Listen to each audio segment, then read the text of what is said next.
এটা হইল কুকু ক্লক। আর এই কুকু ক্লক জার্মানির ব্ল্যাক ফরেস্ট রিজনে একটা খুব সুন্দর শহরে, তার নাম ট্রাইবার্গ সিটিতে ইনভেন্ট করা হয়েছে।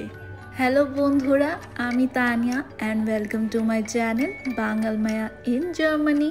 আশা করি তোমরা সবাই ভালো আছো, আমিও আজকে ভালো আছি। আজকের ব্লগে তোমরা দেখতে পারবা আমি রিসেন্টলি জার্মানির ব্ল্যাক ফরেস্ট রিজনে ঘুরতে গেছিলাম। তো এটার আমি একটা আইটেনারি ডেফিনেটলি তোমরা লগে শেয়ার করুম। আর তার সাথে ব্ল্যাক ফরেস্টে কি কি ফেমাস জিনিস আছে দেখার মতো আর কি কি ফান অ্যাক্টিভিটিস তোমরা ওখানে করতে পারবা।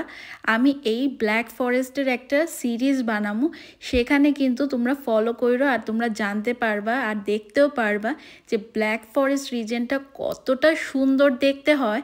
আর মেইনলি তোমরা ব্ল্যাক ফরেস্ট দেখার লিগা কোন টাইমটাতে যাইতে পারো বা কোন টাইমে তোমরা ট্রাভেল করতে চাও সেটাও কিন্তু আমি মেনশন কইরা দেবো। তো এই ব্লগটা তোমরা শেষ অবধি দেখো, তোমরা নিশ্চয়ই খুব ভালো লাগবো এই জার্মানির ব্ল্যাক ফরেস্ট রিজন কেমন দেখতে হয়। তো চলো এবার ব্লগটা স্টার্ট করি। রিসেন্টলি জার্মানিতে একটা লং উইকেন্ড আসলো, তাই আমরা প্ল্যান করলাম এই লং উইকেন্ডে আমরা ব্ল্যাক ফরেস্ট রিজনে ট্যুর করতে যাবো। জেনারেলি ব্ল্যাক ফরেস্ট ট্রাভেল করার লিগা সব থেকে আইডিয়াল অপশন হইল কার। যদি কারোর কাছে নিজস্ব কার থাকে তাহলে তো definitely it's a good option. আর কারোর কাছে যদি জার্মান ড্রাইভিং লাইসেন্সও থাকে তো তোমরা কার রেন্টাল নিয়ে সেটা কিন্তু তোমরা ওই কার জার্নি করাটা সব থেকে বেস্ট অপশন মানা হয়। বিকজ এই যে সিনিক রুটগুলো থাকে খুব সুন্দর লাগে তোমরা যদি নিজস্ব কার বা এরকম কার রেন্ট করে যদি যাও।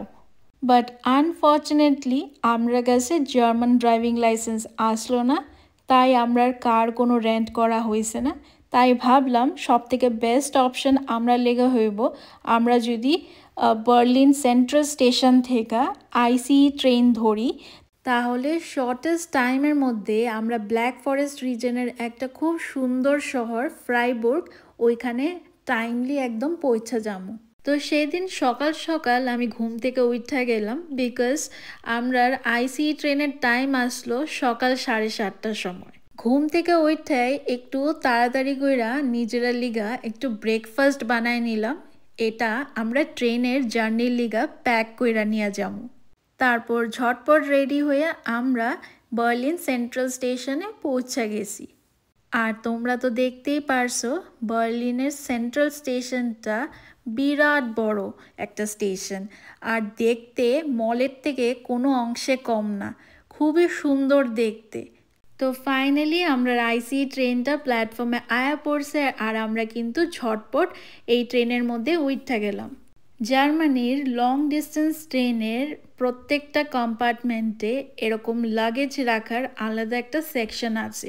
তো এই সেকশনের মধ্যে তোমরা বড় বড় লাগেজগুলো রাখতে পারো। আর তোমরা সিটের উপরে তোমার কাছে যেগুলো ছোট লাগেজ বা ছোট ব্যাগ যদি থাকে সেটা তোমরা রাখারও ওইখানে জায়গা রয়েছে। তো আমরা নিজেদের সিটে বইয়া পড়লাম আর আমরা ট্রেন জার্নি টুয়ার্ডস ফ্রাইবুর্গ এই স্টার্ট হইল। তো চলো তোমরা দেখাই এই ট্রেন জার্নিটা আরও বেশি ইন্টারেস্টিং করার লেগে আমি ব্রেকফাস্টে কি প্যাক করে আনছিলাম। তো এটা হইলো চিকেন স্যান্ডউইচেস, যেটা আমি বাড়ি থেকে একদম গরম গরম প্যাক করে এই টিফিন বক্সে নিয়ে আসছি। চিকেনের স্টাফিংটা একটু বেশিই আসলো, তাই স্যান্ডউইচের পাশে আমি প্যাক করে নিয়ে আইছি। আমার এই ট্রেন জার্নিটা বেশ মজার লাগতেছে। এরকম সুন্দর ভিউ দেখতে দেখতে এরকম একটা চিকেন স্যান্ডউইচ খাওয়ার মজাই আলাদা। জার্মানিতে অনেক ব্রেকফাস্টের অপশন পাওয়া যায়, আর প্রত্যেকটা ব্রেকফাস্ট আইটেম খুব ঠান্ডা হয় আর এক একটা ব্রেড খুব শক্ত হয়। আর এই কারণেই আমি ব্রেকফাস্টটা বাড়ি থেকে প্যাক করে নিয়ে আইছি। তো দেখতে দেখতে আমরা মানহাইম স্টেশনে পৌঁছে গেলাম। আর এখন আমরা মানহাইম স্টেশন থেকে ফ্রাইবুর্গ যাওয়ার আইসিই ট্রেনের অপেক্ষা করতে আসলাম। হঠাৎ এই ডিসপ্লে স্ক্রিনটার মধ্যে দেখলাম যে আমরা ট্রেন আসার কথা আসলো 12:46-এ, কিন্তু এটা ডিলে হওয়ার কারণে এখন 12:54-এ আইব। তো যাই হোক, ওয়েট করার পরে আমরা প্ল্যাটফর্মে কিন্তু ট্রেন আয়া পড়ছে। তো এবার আমরা কম্পার্টমেন্টটা খুঁজতে আসলাম। তো ওই হিসেবেই এখন আমরা ট্রেনের মধ্যে উঠা যাবো। তো জার্মানির প্রত্যেকটা লং ডিস্টেন্স ট্রেনের মধ্যে একটা প্যান্ট্রি সেকশন থাকে। তো চলো বন্ধুরা, এই প্যান্ট্রি সেকশনে কি কি জিনিস পাওয়া যায় আর কীরকম দেখতে হয় সেটা এখনই তোমরা দেখতে পারবা। বন্ধুরা, তোমরা এখানে দেখতেই পারবা একটা গোটা কম্পার্টমেন্ট নিয়ে একটা বড় প্যান্ট্রি সেকশন এখানে সেট আপ করা হয়েছে। একটা জায়গাতে তুমি এরকম কাউন্টার দেখতে পারবা যেখানে খাবার তারা এরকম ডিসপ্লেতে রাখা হয়েছে। শুধু খাবার না, এখানে তুমি অ্যালকোহল পাইবা, মানে বিয়ার, ওয়াইন, যে কোনো ধরনের অ্যালকোহল তুমি এখানে অ্যাভেলেবেল পাওয়া যাবে। তার সাথে কিন্তু বিভিন্ন ধরনের স্যান্ডউইচেস, হটডগ, যেটা এখানকার জার্মানিতে মোস্টলি পাওয়া যায় সেটা, প্লাস তুমি এখানে ডেজার্টসও পাওয়া যাবে, যেরকম ধরো কেক, বিভিন্ন ধরনের কেক তোমরা পাওয়া যাবে এখানে। আর তার সাথে কফি, চা, জুস সব কিছুই এখানে অ্যাভেলেবল। তারপর এখানে তোমরা দেখতে পারবা কি সুন্দরভাবে একটা সিটিং অ্যারেঞ্জমেন্ট করা হয়েছে। আর সত্যি কথা কইতে বন্ধুরা, আমার এই সেটআপটা দেখা বেশ ভালো লাগছে। আর আমার কাছে এটা প্যান্ট্রি কম আর মনে হইতেছিল যে একটা চলতি ট্রেনের মধ্যে এরকম একটা লাইভ রেস্টুরেন্টের সেটআপ করা রয়েছে। তো যে কেউ এখান থেকে অর্ডার কইরা এই পেছনে যে সিটিং অ্যারেঞ্জমেন্টটা করা রয়েছে ওইখানে বয়ে সেরা ভিউ দেখতে দেখতে খাওয়া দাওয়া করতে পারো, বা তোমরা যদি চাও যার যার নিজেদের ট্রেনের সিটে ফিরে গিয়ে সেরাও ওইখানেও খাওয়া দাওয়া করতে পারো।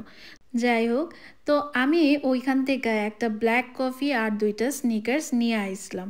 তো এখানে সিটে বয়ে আমরা খাওয়া দাওয়া করতে করতে আমরা কিন্তু ফাইনালি ফ্রাইবুর্গ সিটিতে এই স্টেশনটাতে নাইমা গেলাম। আর এখন প্রায় দুপুর 2:30 বাজে, আর আমরা এখন ট্রামের লিগা ওয়েট করতে আসলাম। প্রায় 7 আওয়ার্সের ট্রেন জার্নি আসলো ফ্রম বার্লিন টু ফ্রাইবুর্গ। তো ফাইনালি আমরা কিন্তু ট্রামে চইলা গেছি। এবার আমরা যাইতেছি আমরা হোটেলে। তবে এখানে আমার একটা জিনিস দেখা খুবই খারাপ লাগতেছিল, কইতে পারো খুবই ডিসঅ্যাপয়েন্টেড হয়েছি এখানকার ওয়েদার দেখা। কনস্ট্যান্টলি ঝিরিঝিরি বৃষ্টি পইড়াই যাইতেছে। তো আমার মনে হইলো হয়তো ট্রিপটা পুরো জলে যাইব, কিন্তু তোমরা অপেক্ষা করে দেখো যে ট্রিপটা একদমই জলে গেছে না। খুবই সুন্দরভাবে আমি ট্রিপ করছি। তো ফাইনালি আমরা হোটেলে ঢুকে গেছি। এই হোটেলটার নাম হইলো হ্যাম্পটন ইন বাই হিলটন। এখানকার এই সুন্দর একটা এই হোটেল প্রপার্টিটা দেখে আমার খুবই দারুণ লাগছিল যখন আমি বুকিং করতে আসলাম। তো ফাইনালি আমরা রুমে ঢুকে গেছি। চলো তোমরা একটা ছোটোখাটো রুম ট্যুর দিই। তো এইটা তোমরা দেখতে পারতেছো বাথরুমটা ঠিকঠাক আছে আমরা লিগা, যেহেতু আমরা একটা কাপল আসলাম তো এইটুকু bathroom is enough for us. তো এখানে সেট আপটা আমার খুবই সুন্দর লাগলো। তো প্রপার অ্যামিনিটিস এখানে রয়েছে। তারপর এখানে তোমরা দেখতেই পারবা একটা মস্ত বড় একটা মিরর দেওয়া হয়েছে, তার অপোজিটে একটা সুন্দর স্টোরেজের সেকশন দেওয়া রয়েছে। এখানে তোমরা যে কোনো কাপড় বা যা খুশি তোমরা হ্যাং করতে পারো, আর স্টোরও করতে পারো তোমরা ব্যাগ বা লাগেজেস। তারপর এখানে টুইন সিঙ্গেল বেড দেওয়া হয়েছে। তারপর তোমরা আমার রুম থেকে একটা সিটি ভিউ দেখতে পারবা, যদিও ভিউটা কোনো এক্সট্রাঅর্ডিনারি আসলো না। তো এই আসলো আমার একটা ছোট্টখাটো রুমের ট্যুর। যাই হোক, আজকের ব্লগটা এইটুকুই রাখলাম। তোমরা সবাই আমার ব্ল্যাক ফরেস্ট সিরিজের প্রত্যেকটা ব্লগ প্লিজ দেখো, আমার খুবই ভালো লাগবে। তোমরা দেখতে পারবা ব্ল্যাক ফরেস্টের মধ্যে কি কি জিনিস করা যায় আর কি কি জিনিস এখানকার ফেমাস, সব কিছু এই ব্ল্যাক ফরেস্ট সিরিজের মধ্যে তোমরা দেখতে পারবা। আর আশা করি তোমরা সবার এই ব্ল্যাক ফরেস্টের সিরিজটা খুব ভালো লাগবে। তো আজকের লেখা এইটুকু, সবাই ভালো থেকো, চাও।